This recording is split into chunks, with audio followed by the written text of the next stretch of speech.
Magandang hapon. Ngayon ay Tuesday. Welcome sa Lotto Result Today PH. Narito ang mga resulta para sa 5 PM draw, March 17, 2026.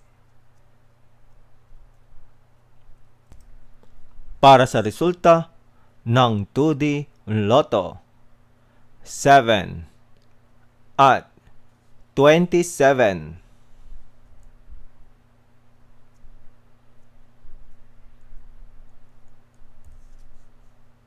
Heto naman ang resulta kaninang 2 PM draw.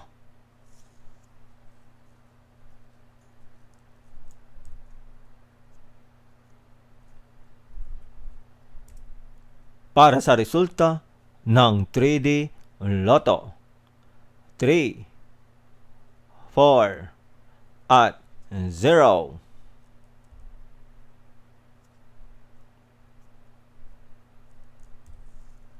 Heto naman ang resulta kaninang 2 PM draw.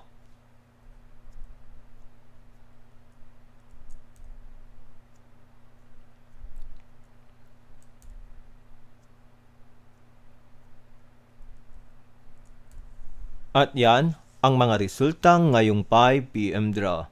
Para lagi kang updated sa mga Lotto draw result, mag-like and subscribe. Maraming salamat sa panonood.